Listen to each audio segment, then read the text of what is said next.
Welcome back to Dark Nexus. My name is Rob. I'm the Game Master. We got our 4 players with us. I'm Katie. I'm Paul. I'm Robert. And I'm Johnny. Tonight, it's Act 1, Chapter 3. So, last week, we finally got some names for our characters. Our characters woke up with no memories, naked and locked in cells in a horrifying torture dungeon. Our last session largely dealt with getting out and sorting through the weird collection of equipment in sacks, on tables, in huge piles of refuse, littered inside an unlit furnace, and so forth. Why don't we share a little bit about what we took, and let's introduce ourselves by our actual names now that they exist. You want to kick us off, Robert? I would love to. So Grip, the half-orc, is the name. He sort of remembers. Doesn't remember who called him that, but rung a bell when Dora sort of got it right. Out of the pile of stuff, Grip took a set of Masterwork studded leather armor that seemed as though it was made specifically for him. And he took a light steel shield that seemed to go along with it. He made a attempt to pick up a hand axe, but then madness took hold and slashing weapons no good. So he was unable to pick the axe up, but this is because our good friend Grip is still suffering from a lesser madness. He's got a phobia to bladed weapons that I've been told might last quite a while. So we won't be carrying the axe. Instead, he'll just have a shield and a fist, and we'll keep on keeping on. Great, and visually, as you picture this set of equipment that Grip is bedecked in, he's got the silver tusk caps that he took that fit perfectly. His studded leather is strikingly gray colored. His shield, which was once spiked, is also gray colored. There had been a shattered battle axe that was gray. No point in taking that. And there was also a constable's badge that was gray. Did you end up taking that?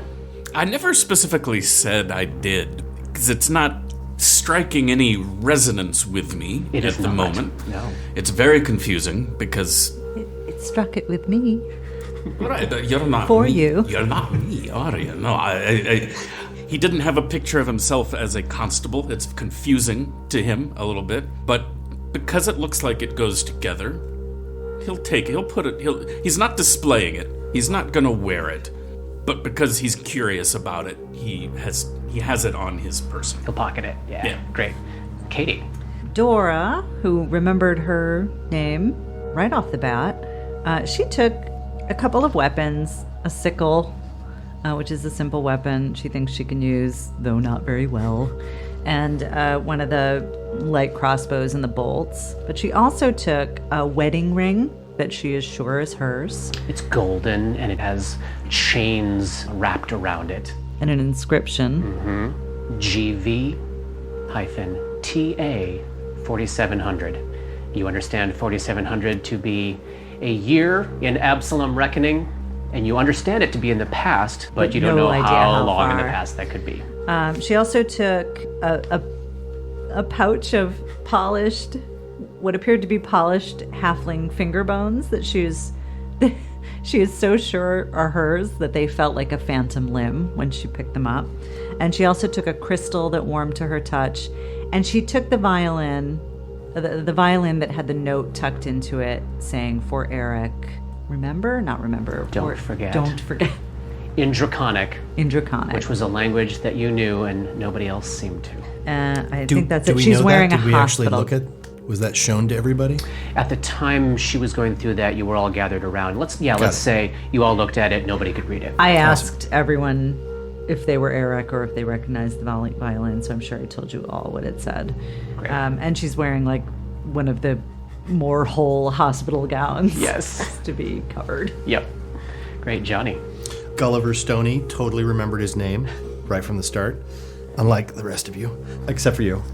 He picked up several of the red leather things that were all his, and he also agreed to carry the lockpicks for the good of the party, and grabbed a rapier and a couple daggers. He also grabbed the moldy, rotten wizard's tome. I imagine he kind of has it like stuffed in the behind his low of his back in his belt kind of thing, so it's like jammed in there.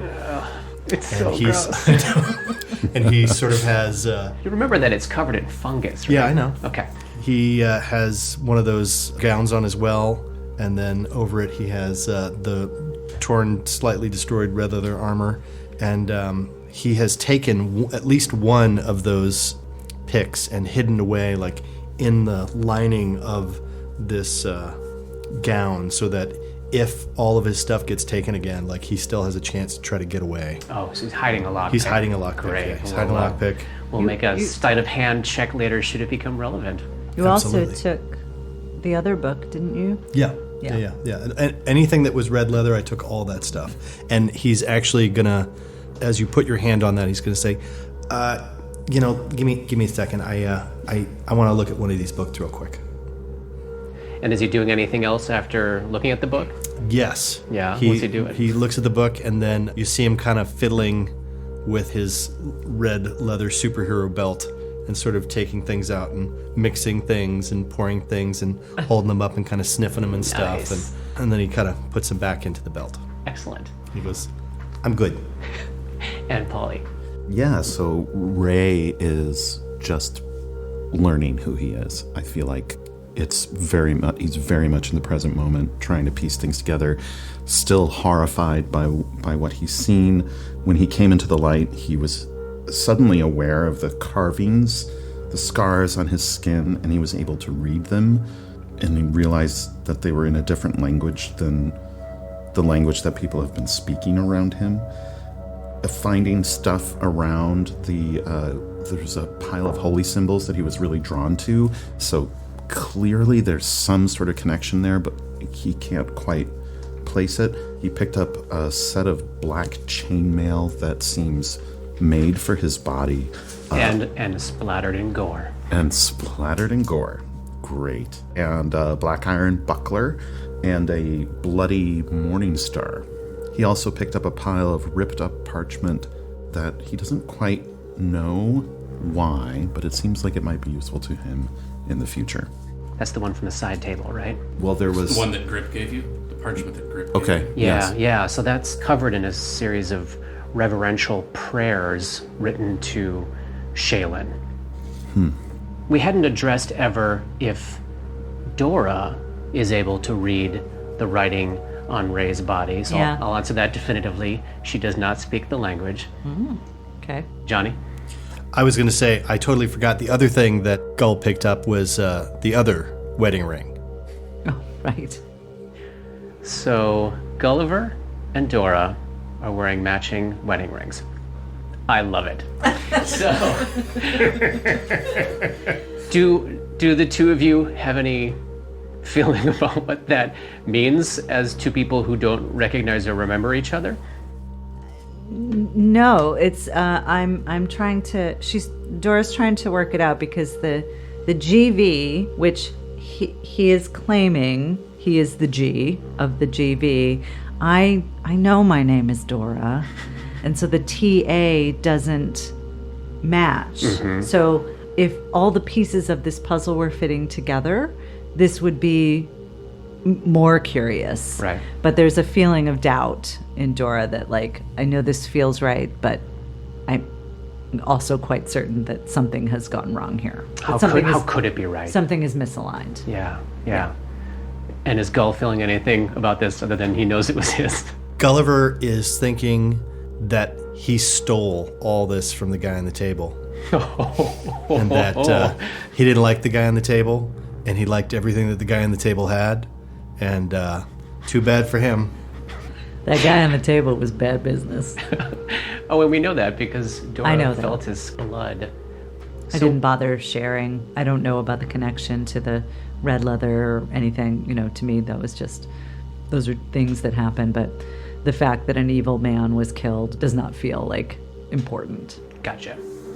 So when we left off, Grip was down at the end of this short hallway on the other side of the torture dungeon than you've already explored. He was putting his hand on the door to open up into the next chamber where they can smell rotting corpses and hear the sound of buzzing flies.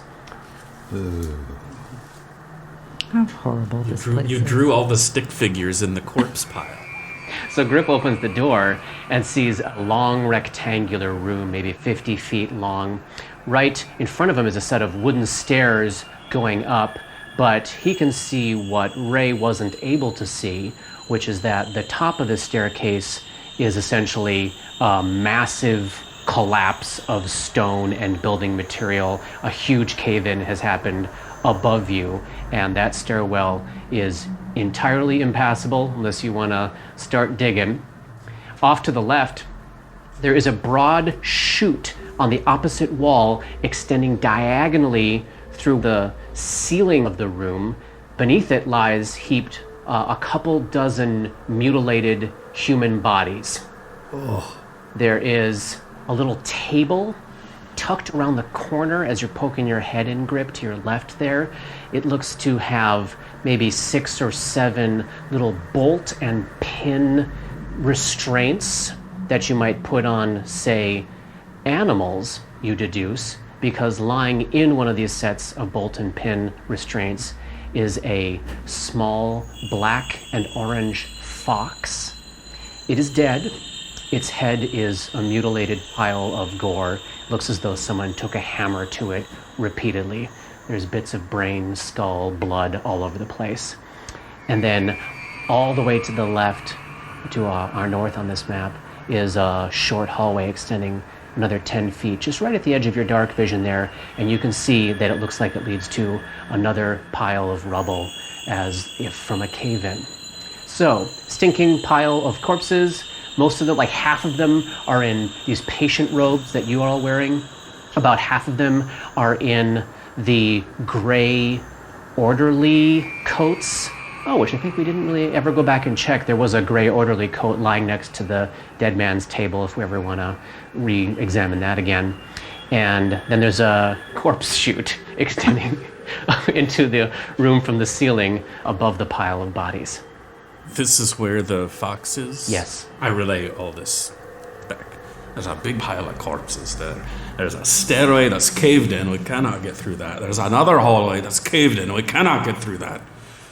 And then there's a little dead fox that's had his head bashed in. Gull immediately goes into the room to look at the fox. And you're carrying the torch. Yep. Great. Grips maybe steps in, lets him get past. The stench in there is unbelievable. I'm like covering my face with like a little bit of the thing, like trying to pull it up over my mouth and cover it. And you have to step over a couple of corpses to get to the table, and the fox is still chained. Can I use my lockpicks to pick the locks to get it out of the chain? Oh, you don't even have to. It's designed for animals, so all you have to do is just pull the little pin. I take the pins out. Great. Is there anything that I could possibly wrap the fox in? Well, there are all sorts of uniforms and gowns on the rotting corpses that you're standing next to. There was also some gowns back in the furnace room that were less filthy and disgusting. You said there was one that was dropped. There was like a coat that was dropped. An orderly coat, yeah. I'm going to go back and get that one that's not currently on a body. I walk back in the room. Give me a perception check as you're sort of dealing with that. That's going to be 11 plus 6, 17. Great. As you're heading back towards the fox with this orderly uniform, you can feel inside, tucked inside in an inner pocket, there's the telltale crinkle of a piece of paper. Grab it. It says in Taldane, Campre Linway is authorized to receive his annual increase. And then there's initials E.L.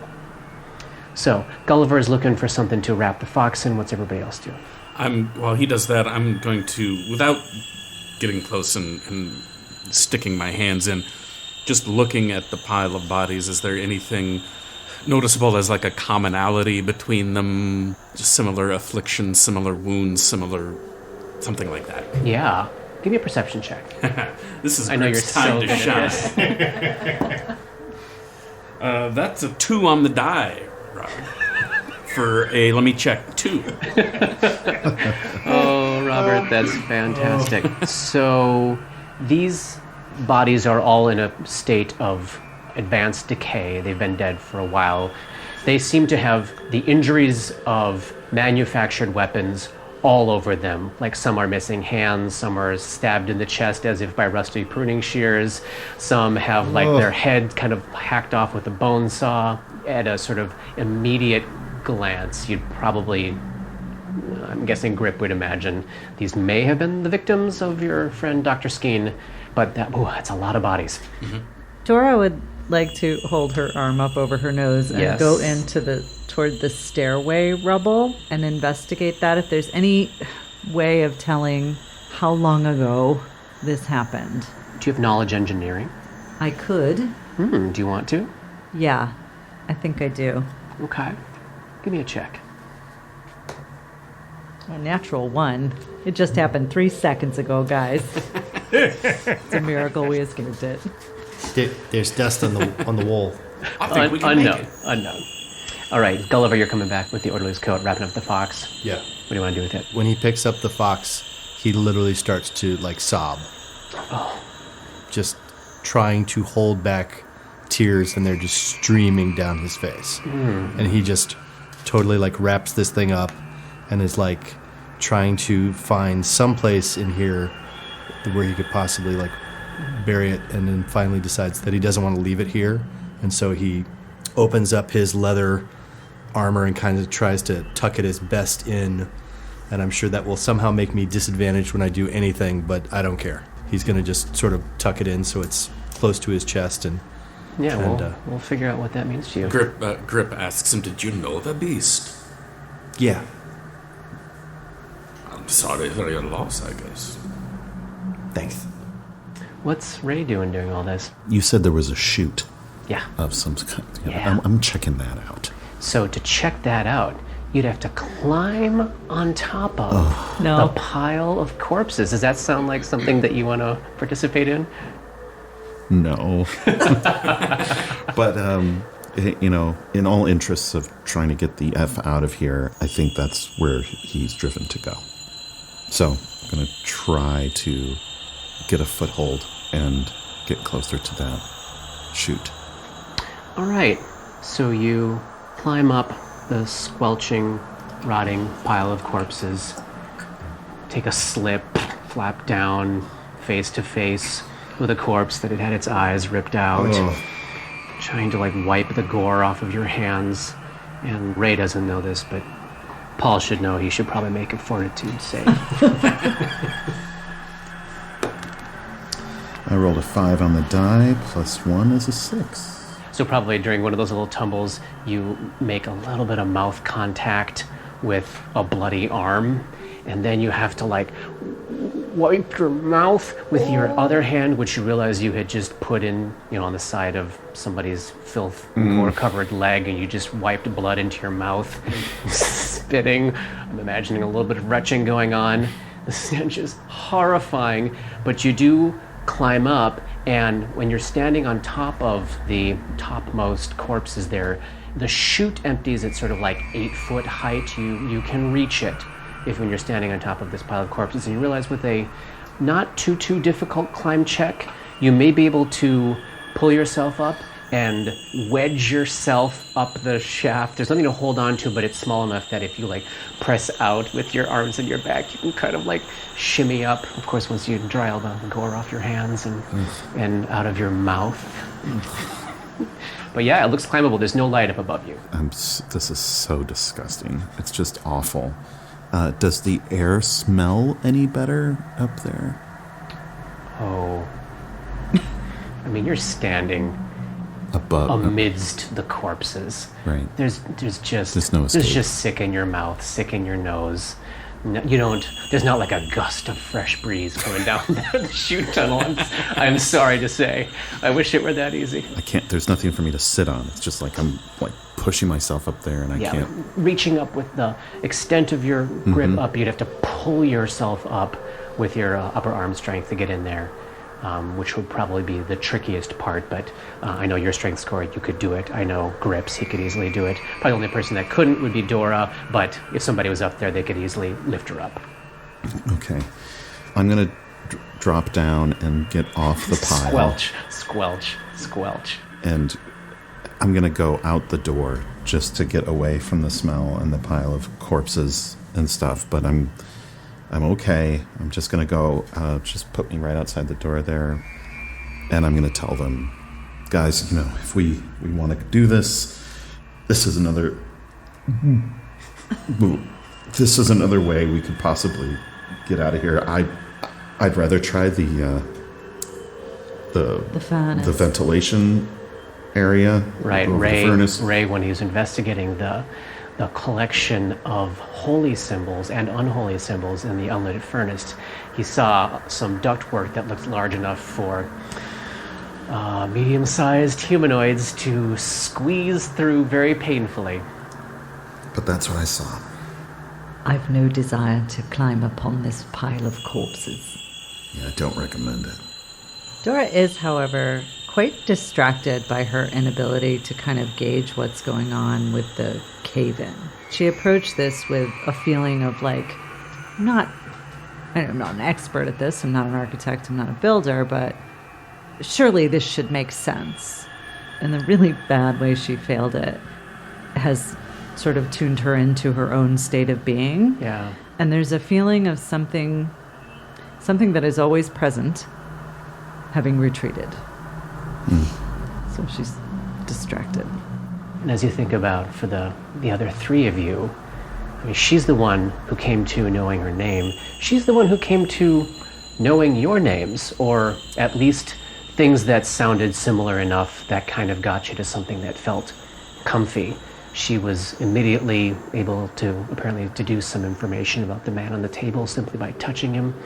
And now the person who is sort of clearly the brainiac of the group, at least based on the information we have right now, is visibly stymied by this collapse at the top of the stairs. As Ray is stymied by the chute at the top of the pile of corpses. What do we do? Furnace?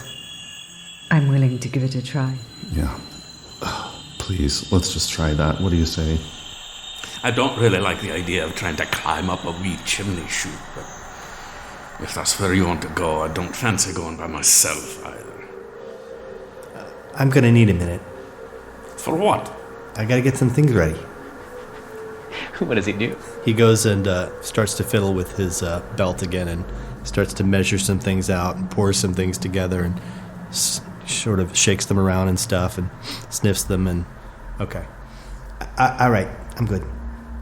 What the fuck are you doing over there? Well, he's clearly some kind of chemist or something.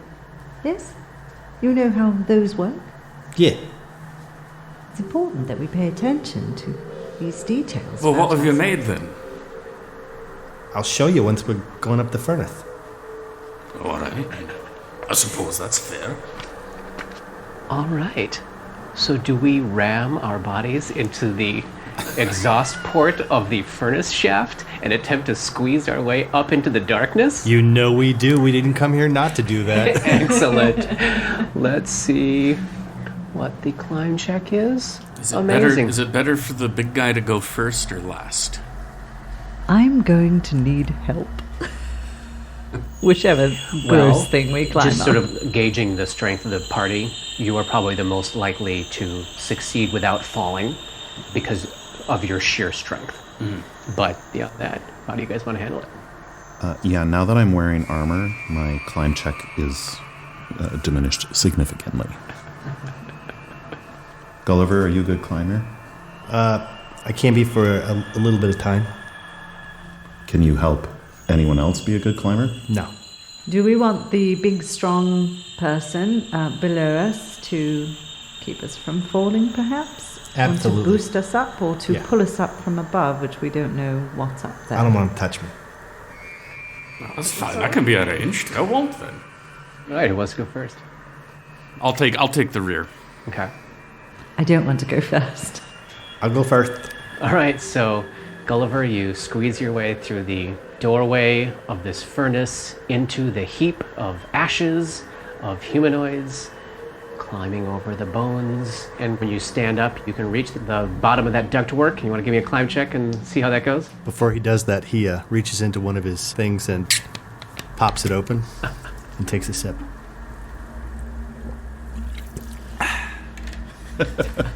Do the others notice anything happen? They don't notice anything, but when I grab hold of stuff and start to move, all of a sudden it seems like I have a real easy time climbing up. Excellent. Give me a climb check. Nope. I have a climb speed of 10 feet. Amazing. Oh, nice. So almost like a monkey, you just see him like. What do you do with the fox? It's still like tucked in. Okay. Great. Who's going next? I'll go next. Okay. Give me a climb check.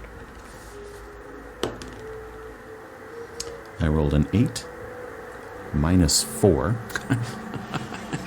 Wow. Okay. Oh, armor. The great thing is, that's the beginning of the climb. So you essentially fail to begin, probably land face first in the ashes of. Better than people. face first in the ass of a corpse. Okay, give me another climb check. Wow. 10 on the die, minus 4 is 6. All right, that's actually enough to start making your way upwards. Great. Dora? Before she goes, Yes. Dora pauses for a moment. She summons an image to her mind of a brick wall being laid brick by brick, and she's filled with a feeling of like maternal love. And then she climbs up. She gets a 10.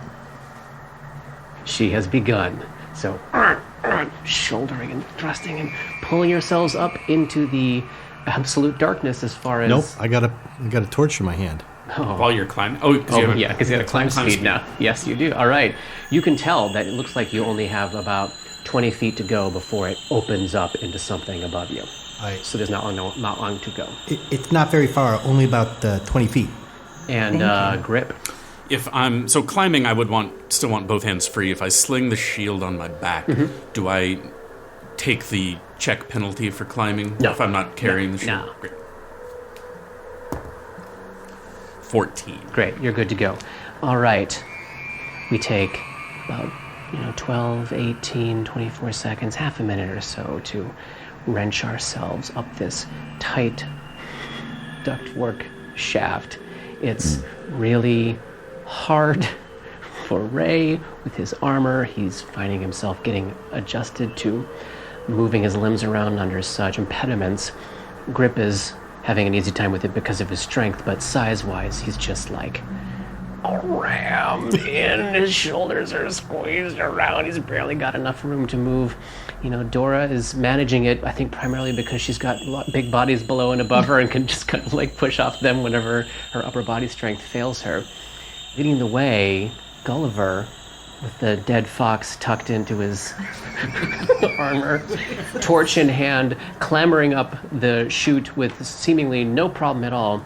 You get to the top in what feels like the inside of another sort of furnace space with an open door about the same size as the one downstairs. The door is sort of cracked open, and from the light of your torch, you can see that you're on the back end of a room that's about 30 feet by 20 feet on the right side. As you're looking out the door of this furnace, there's 2 large boiler units that have metal pipes going up at angles into the ceiling, clearly going up into whatever this structure is. Give me a perception check there, Gulliver, as you're... Right. Ooh, natural 16 plus 6, so 22. So you reach that point and you're poking the torch out, and you hear some skittering underneath the second boiler after you would get out of this furnace space. And you see little flashes of red light, like it's very faint, and it's flickering on and off, not a regular rhythm. Looks nothing like torch or firelight. It seems like a red flashlight's on, a red flashlight is off. And then your little skittering as of like tiny claws. And then as you probably freeze a little bit when you hear those sounds, the skittering also stops and the red light goes out and it's eerily quiet. What do you do? I am going to very slowly and quietly try to open the door here. Well, the door is open. Oh, the door's open. Yeah. Then I'm going to slowly climb out, and while I'm perched in the entrance of it, Yes. draw my rapier in one hand and switch hands so that I have the torch in the other hand. Okay, so this is a door about a 10-year-old could fit through. You got a fox.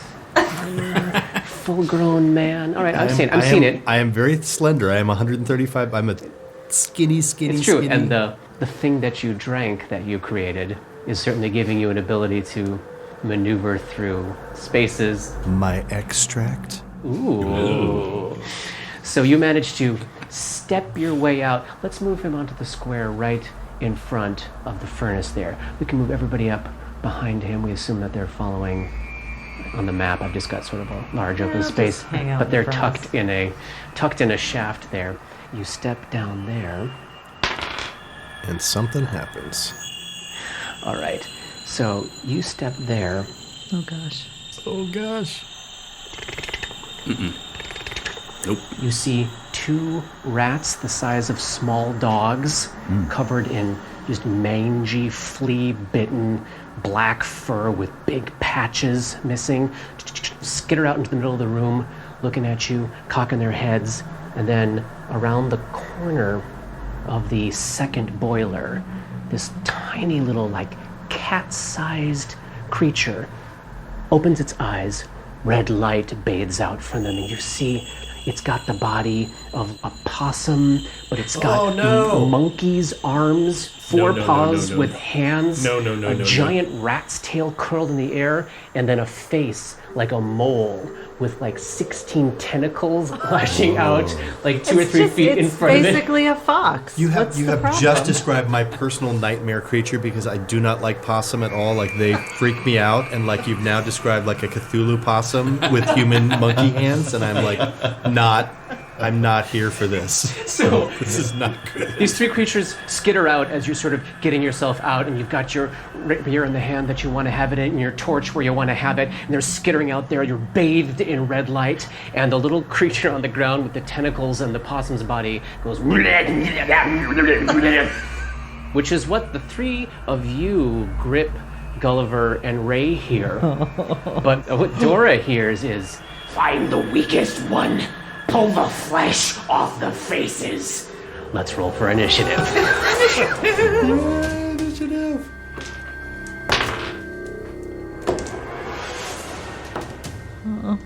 Dora, 8. Ray, 10. Grip. 6. Nice. Oh, From Ray. forgive me. Gulliver. 7. 7 for Dora. I rolled a 6. My initiative modifier is +3, so it would be a 9. But in this moment, feeling that his life hangs in the balance, Gull tries to find the action within himself to possibly move a little bit faster and be a little bit more on the jump. And I'm going to roll an action point on this one. Ooh, an action point, our first one. For a 4, that'll bring me up to 13, which is a lot better than a 9. So as this fight begins, and Dora, you're hearing Yeah. as words what the rest of them hear as just foul gibberish, and you understand that you speak the language Aklo, which is essentially the language of horrifying creatures from deep below the earth, beyond the stars. It is a language native to this plane, but specific to horrifying abominations and otherworldly things. Why do I speak that? Why do you speak that? The first thing that happens in this combat is the rats move. Both the no. rats charge up to Gulliver.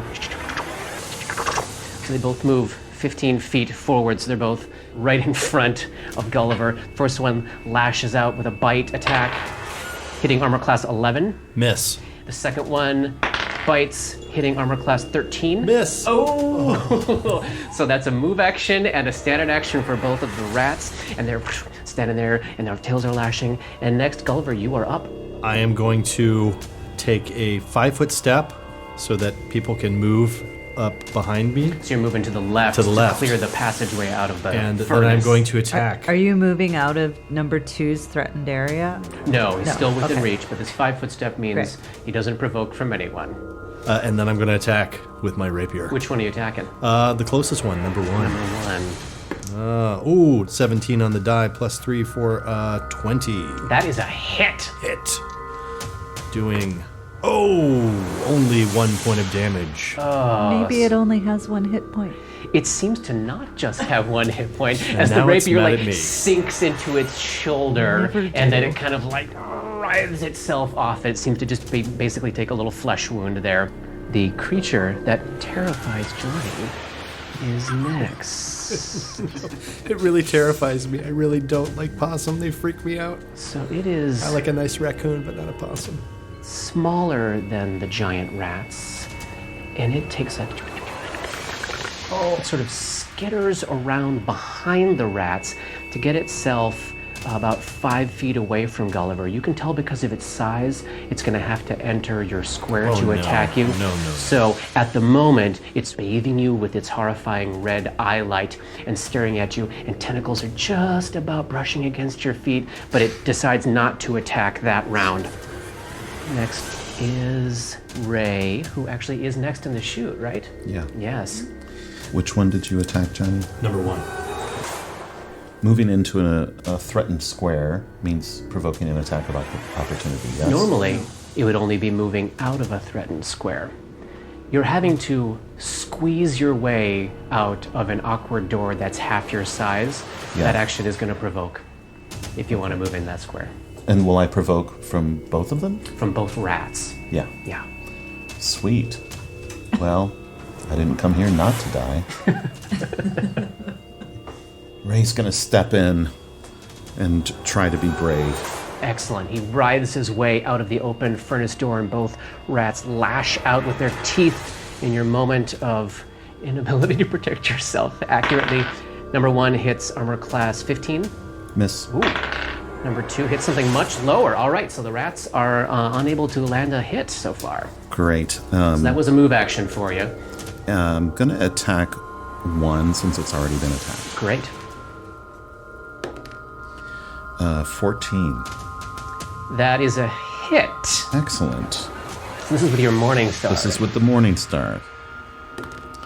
For 6 points of damage. And Gulliver, I'm sure, is delighted to see as the Morning Star comes down and crushes the rat's head, leaving a splat of wet, dead rat in that square right there. Well done. And you've Nice. taken a move action that wasn't really a move. I would let you take a 5-foot step if you wanted to. Normally you can't when you've already moved, but this is kind of a crunched position if you wish. I want to make room for grip to come through at least, but where can I move without being... So the only available space is putting yourself in a direct flanking position between the horrifying monster on one side and the giant, filthy, diseased rat on the other side. So much can happen in a round. Does it look tempting to you? You want to step there?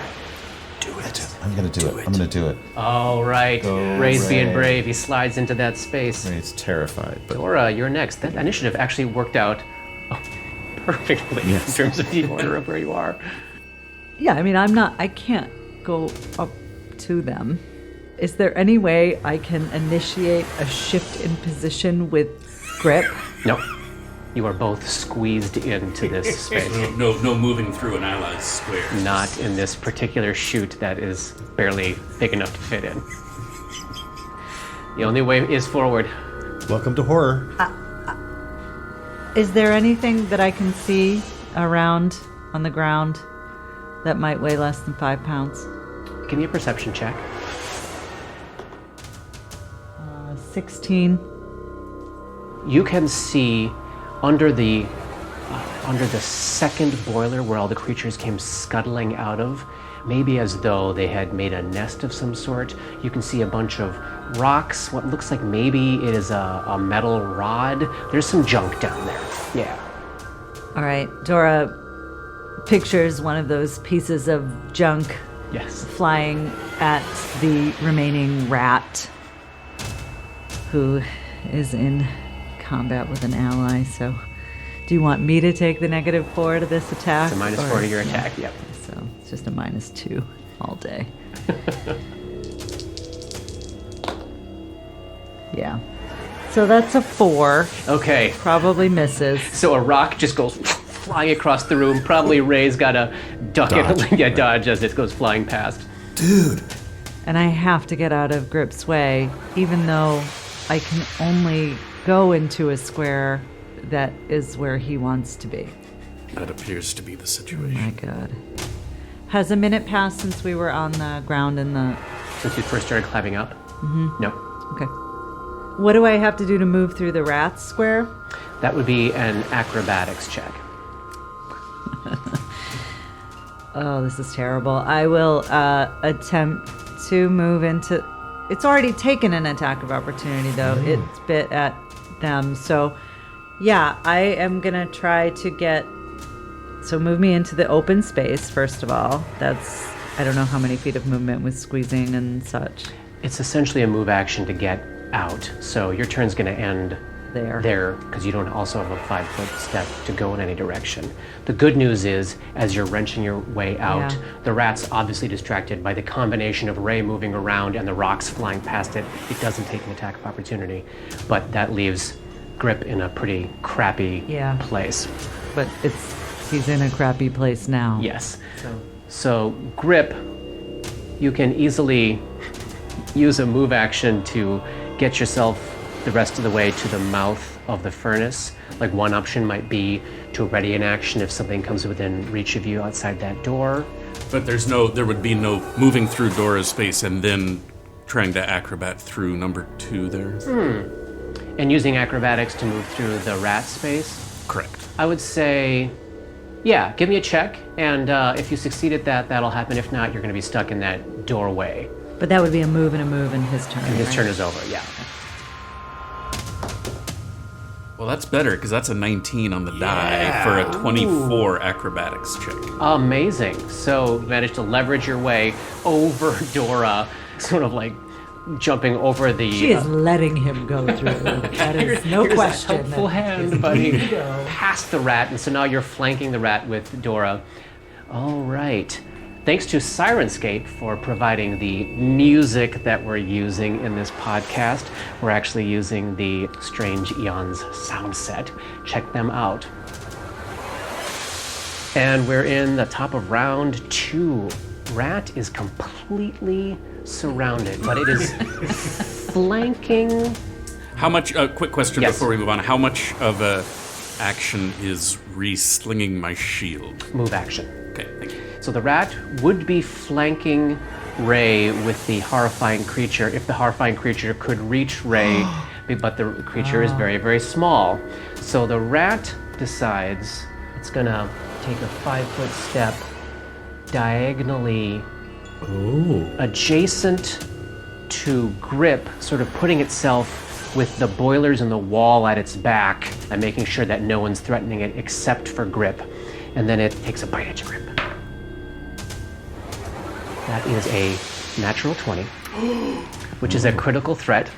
Critical threat. So that is a hit. Now I'm going to back it up and see if he can hit the armor class again and make it a critical. Does 19 hit your armor class? Yes. Just started. So that is double damage from the rat attack. Rat attack. Rat attack. 7 points of damage From a rat? as the teeth tear through the flesh, probably like in your Achilles tendon, just like. You see me? I'm huge. And as the teeth and the saliva make contact with your flesh and your bloodstream, it burns. It feels really nasty. Why don't you give me a fortitude save there? Good. I've been waiting for a fortitude save because at least that I have a shot at. I should have. Damn it. Should have given up on you guys. Dice gods are telling you. A 10. Total of a 10 for that force. All right, we'll find out what happens with that crappy roll Rob, later. so I mean, it Robert, was what just he's a won. super important port save. Gulliver, you're up. Gulliver does not like this super creepazoidy thing, the little tiny possum Cthulhu tentacle creature, and he is going to... light, red Oh, the red light. He says no to the red light, and he takes his rapier and tries to stab it right down its tentacled throat, Excellent. Give me an attack roll. extending his rapier on point for... Oh! Would you tell me what that is? Well, It landed point up. Come and look at this and tell me what this Looks is. like a 20 to me. Looks like a 20 to me, but That is a cracked die. It is on a pile of other dice, and it is leaning to the side. Johnny, roll that again. I will not accept that. I had to try. You had to try. Natural 18. Yay! Plus 3, 21. That's a hit. You stab it Excellent. with your rapier. Oh, I stab it with my rapier. Please kill it in the face. Oh. Followed by another one. Grazed it. I was so as I extended into it, I was like, "Oh, the little tentacles are wrapping around the blade. Get off!" You're so good at grazing things. It's what I do. It's your talent. Next, it's the monster. It turns its head back towards the rat across the room and says in the language that only Dora can understand, "Eat the old one. Her flesh will sustain us." And then it moves into the square of the creature that just stabbed at it, which is Gulliver. Oh, no. That move provokes an attack of opportunity if you have one available to I you. do. I do have an attack of opportunity Let's see if available you to can me. do and better I'm- than graze it. I'm going to try to not graze it this time. I'm going to roll. In this moment, I'm going to dig even deeper, and I'm going to spend a point of inspiration. Ooh. Actually, 2 points of inspiration to add a 1d6 to this roll, and hopefully it will strike this creature. A 6 for a 19. Excellent. So reaching down into your lost knowledge of how lost things knowledge move of- and how things work, you managed to Exactly. land and make a blow with your rapier as it moves into your square. Did you just roll another one? graze. Oh my god. Peck, peck, peck, peck, peck, peck. Graze. Oh no. The creature is unfazed and attempts to bite you with its mouth full of tentacles. Oh, I do not like this. Does 16 hit you? Oh yeah. Okay. Oh yeah, no, that hits. All right. You take 1 point of damage, and you are now bleeding. Ooh. It then lashes out with one of its claws. Oh, this is not good. 17, so that's a hit. Katie just handed him a condition card. What does bleeding mean? Bleed. You take the list of damage 1 at the beginning of your turn. Bleeding can be stopped by a DC 15 heal check as a standard action, or by the application of any spell that cures hit point damage, even if the bleed is ability damage. Bleed effects do not stack with each other unless they deal different kinds of damage. When multiple bleed effects deal the same kind of damage, take the worse effect. Awesome. So the claw that just landed deals 1 point of non-lethal damage to you. Now, non-lethal damage is an amount that you track that indicates how close you are to being knocked unconscious. If your actual hit points drop so low that they match the number that your non-lethal damage is, you fall unconscious. Probably not a danger at the moment, but good to know that it's a possibility. It's certainly dangerous when you're bleeding out. The second claw lashes out. That's a 15. That is exactly a hit. 1 more point of non-lethal damage. Ray, you're up. When this disgusting creature attacked Gull, did it provoke an attack of opportunity for me as well? Yeah. You think I would swing my Morningstar at it? Yeah, that's, I missed that, so I'm gonna give you that. I'm gonna give you that attack of opportunity retroactively. Let's see if that lands. I didn't want to shout over No, what I appreciate it, but you're right. You're absolutely right. No, absolutely not. Excellent. Now in your actual turn, reeling from your own failure in the previous turn, what do you do? Yes, Johnny. Since it's now in my space, are we now flanking it? Yes. Oh, +2. +2 to your attack roll, Paul. Cracked die. No. What'd you roll, man? We got to I mean, I rolled a 4, +2 is 6, +1 is 7. I mean, there's just no way. Miss, did you want to move at all? No. Great. Dora. As a free action, Yes. Dora calls out, "It's telling the rat to eat me." Can I Get him. back up into the chute?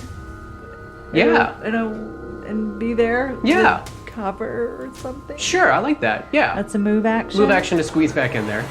Then I will picture That's another probably one of actually the. safer for you, isn't Yeah. it? Yeah. I will picture another one of those things underneath the furnace, lashing out. Has either of these two things been hit the tiny thing. The tiny thing has been grazed twice by Gulliver. I'm equally bad at hitting both of them, but there are I don't know that you people- can see the rat Okay, then so it will well have from to your be angle at there. it'll have to be at the possum. All right. And where it is right now, I think your allies won't be providing cover, but still the -4 for firing into melee. -2 all day.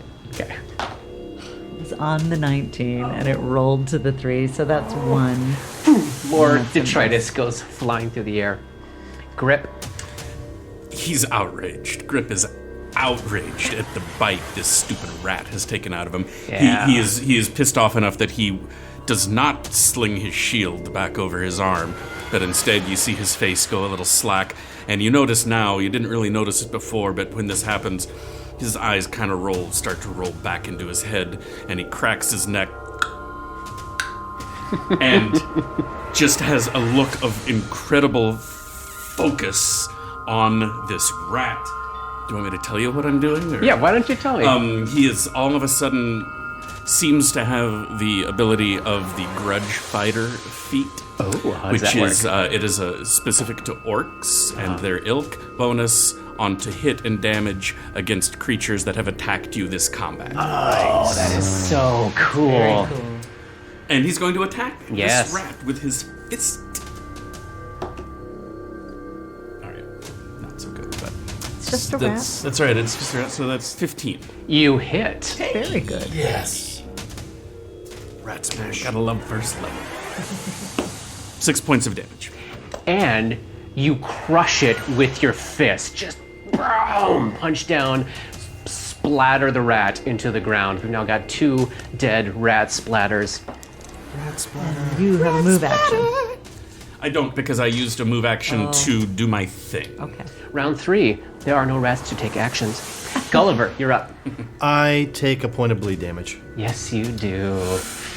Oh. And then I look at this He's weak with really non-lethal disturbing, damage. really disturbing creature, and I try to think to myself, do I know anything about it, and can I make a knowledge check? If you're able to make a knowledge arcana check, you could. I cannot. It is as much of a horrifying mystery to Gulliver as it is to Johnny. So I will stick to my guns and try to stab it again in its squiggly little tentacly face, as it's so disgusting, but now at least I'm flanking with my friend, and maybe I'll hit it and not graze this time. For a 17 plus That's a 3. hit. Okay. Come on, anything but a 1 this time, please. 2. Well, Hey, we're moving in the right direction. you got what you asked for. All right. Nickel and diming it to death. So both of its pals are dead. The tasty morsel of old person flesh has clambered back into the dead furnace. Just seen both of his friends squashed to pulp. He is gonna make a go for it. He's gonna try to run for the door across the room. Because he's so small, he can't make it away from both Gulliver and Ray without provoking attacks of opportunity from them, because he's got to move first out of Gulliver's square and then out of the square after that. A withdraw action will let you make one of those moves for free without provoking. He can't do that. Why don't we start with Gulliver? All right, you little... Oh, I was so disturbed by the bleed that I rolled a 2 and missed it. And Ray. I rolled a 8. Flanking? Oh, 10. That is a miss. Okay. So it takes its horrifying amalgamated body skittering across the room towards the door, where you can now notice there is a gnawed out portion at the bottom that's probably big enough for it to squeeze through, but it only gets about that far. Like a little pet door. Ray. I'm going to move and attack. 12 to hit. That's a miss. Dodges out of the way. Dora. Is what kind of action is it to make a knowledge check? I never have a character that can make knowledge checks. No action. No action? Then I will make a knowledge arcana check on this creature. 14. Dora recognizes this creature as what's called a Zoog. They are Making that up. I am not. They're horrifying creatures that lurk in the shadowy, moldering places of the world. They are drawn to the places where the boundaries between planes and realities are thin. They possess an abnormal level of intelligence, and they tend to create cults of foul vermin and rodents and stuff around them, and they direct their activities, stealing babies, eating flesh, all that kind of great stuff. You've already sort of experienced most of the stuff that makes them particular. You know that their bite damage can cause bleed, but I'd say the one thing that you do know, not that it's of huge relevance here, but they're able to strike incorporeal creatures as if their claws and teeth were ghost touch weapons. Whoa. So they are really like sitting between planes. That's cool. And So she sort of hisses in Aklo, "Run for your life, vermin." And then she imagines yet another piece of debris from under the furnace arcing up in the air and landing on him. Great. And she feels her mischievous self ached. There's just so close. bits of rock and metal just flying flying all in over all the place. directions. Grip. Move and hit, I think, Yeah, is please, what my get it, plan is kill going it. to be. All right, it's only about 20 feet away from where Grip was, so we can make his way up. Now he and Ray are both have it pinned against the door. And then I will hit it. 19 on the die. So that's going to be a hit. Yep. For what is my 9 points of damage. And you squash it, and it dies. All right. So we've had a little bit of combat here. We've got sort of a taste of some people's class abilities. Does anybody want to share yet what they are? Anybody feeling that? You want to jump in, Robert? Sure, I will. So Grip is a brawler, and the brawler's jam is for a move action. Right now it's 4 times a day. That will go up as my brawler level goes up. 4 times a day, I can take a move action and gain any combat feat for which I meet the prerequisites. It's so That cool. is so cool. And that So lasts badass. for a minute. Wow. Within that minute, I can do it again and pick a new feat, and that still counts as that 1 time a day. That's the main thing. I can, for any feat that has an intelligence requirement of 13, if I don't have an intelligence of 13, spoiler alert, I do not. I am treated as if I do have an intelligence of 13 to qualify for that feat. And then as I gain levels, I can pick more feats at one time, so I can pick something that's a prerequisite to get me another feat. The one thing I did learn is all the combat feats that have a dexterity prerequisite, that requirement is usually 13, and my dexterity is 12. So, but as soon as I can get 1 more point of dexterity, a whole new world of feats will open up Nice. to me. Also, my levels count as a monk and a fighter for any item or thing that requires levels in fighter or monk. Yeah, he's punching like a monk, like normally a person. Lethal damage with unarmed, improved. I started with improved unarmed strike and weapon focus unarmed strike. That's awesome. That's Especially also basically considering your fear of edged weapons. Yeah. interesting. Also, it's the dumbest character I've ever played. He's got an intelligence of 8 and a wisdom of 10. And what about Gulliver? We've seen him mix some alchemical stuff, and now we've seen him use what you call inspiration. Does anybody want to hazard Well, a guess? okay, so I will. Huh? It's not going to be right, but I'm going to throw a class name out there, which is one I have heard of and never read. Yeah. The Vivisectionist. Ooh, interesting. Are you a vivisectionist, Johnny? I am not, but that's a pretty good Okay. guess. It seemed like something you would play.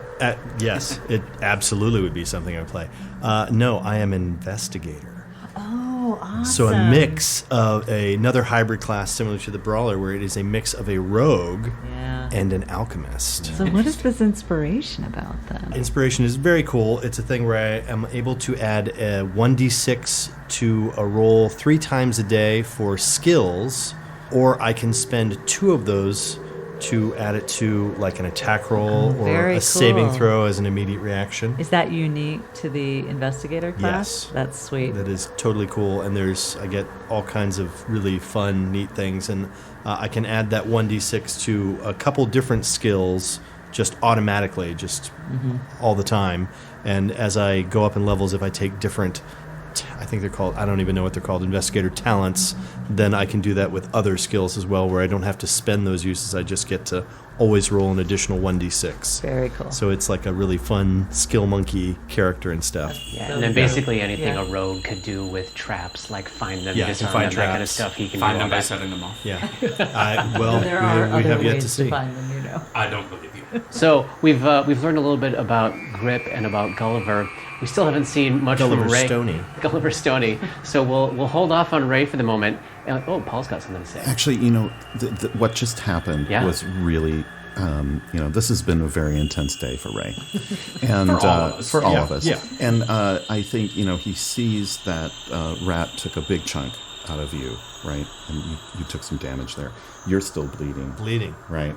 And I feel like Ray is so intensely moved by this that something happens. He's not really totally under control of it, but he's pissed, he's terrified, and he knows that he can't survive without all of us working together. And as you smash this otherworldly weird creature, Zoog thing, his fists clench and his muscles tighten, and this energy starts to emanate from his body, and you each heal 4 points of damage from this channeling of positive energy that comes from him. You stop your bleeding. He didn't touch us? He didn't touch you. He didn't touch He just you. emanated positive energy in 30 feet all around him.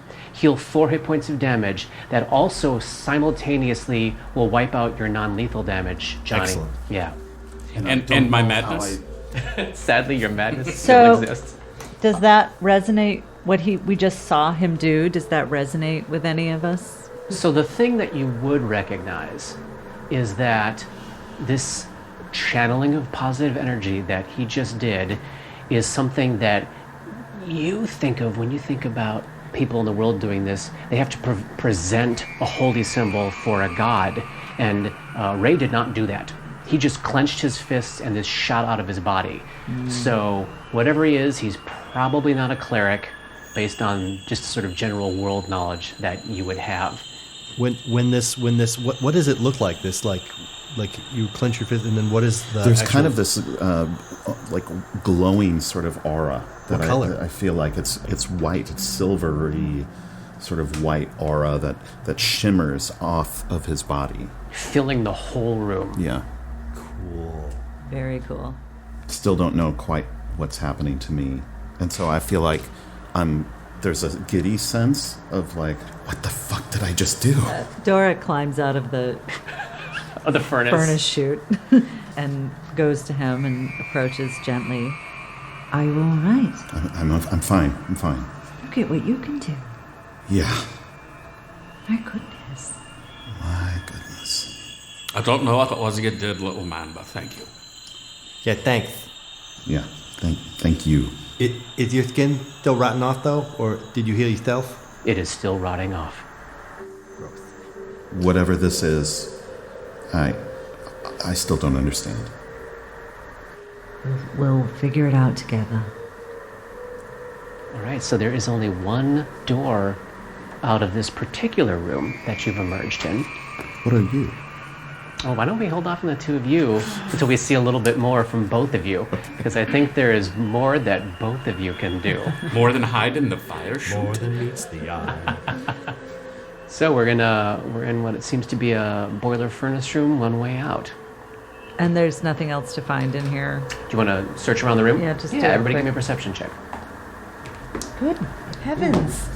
Natural 11. 16 plus 15. 6. 11. 22. I am off my dice. Okay, Gulliver, Yes. as you're sort of nosing around the room, it's a pretty bare, sparse chamber, but that collection of junk and garbage underneath the boiler. That's exactly where I was going to look. Yeah, you do find 2 unused sun rods. I pocket them. You tuck it right in there with the dead fox that is bleeding onto your chest. And the piss-soaked tome. Soaked, fungus-covered, moldy. Fungus gross. infected, yeah. I hope we weren't married. No What's comment. next gag? We heading out this door or what? I suppose so. Is it locked? Grip, you want to try it? Yeah, I do. It is not locked. One thing I want to mention, what that creature said, that eating me would sustain them, makes me think that this place is possibly abandoned or there is a shortage of food and resources. I don't know if that means anything, but it's something to think about. I think that it means that somebody's like taking all the bodies up here and throwing them down there, because if there were all those bodies down there up here, they would be living large. I just want to get out of here. I don't know who you are. I don't know who I am. This place is obviously not where we're meant to be. Let's go. Open the door. I'm going to. So Grip opens the door. This particular door opens into this boiler room. You see a 10-foot wide hallway, stone walls, painted white, a little bit crumbling at this point, paint chipping off. Looked as though it had been very, very nice at one point, but there's spindly spider arms of cracks tracing up and down the walls. The hallway goes to the left as far as you can see with your dark vision, goes to the right as far as you can see with your dark vision. There's a door right across the hall from you, but the thing that catches your eye first is to the right, about 25 feet down the hallway, in what looks like is the archway where a set of double doors had once stood. There is a pile of furniture, doors, chairs, sofas. Behind this little barricade that's maybe about 4 feet tall, there is the flickering glow of probably a couple of torches. It's past the barricade, so it is sort of backlighting as you see the shape of a humanoid clearly raising a crossbow, pointing the crossbow right down at where that door is opening towards your face. And that's the end of chapter 3. We'll pick up there next week.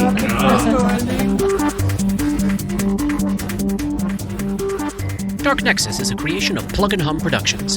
This podcast uses trademarks and/or copyrights owned by Paizo Incorporated, which are used under Paizo's community use policy. We are expressly prohibited from charging you to use or access this content. This podcast is not published, endorsed, or specifically approved by Paizo Inc. For more information about Paizo's community use policy, please visit paizo.com/communityuse. And for more information about Paizo and Paizo products, please visit paizo.com. That's PAIZO.com. Dark Nexus uses music and soundscapes by Syrinscape. Check them out at Syrinscape.com. That's SYRINSCAPE.com. Opening and closing themes, along with additional music, composed by Rob Kauzlaric. Artwork for Dark Nexus is by Matt Wahlquist.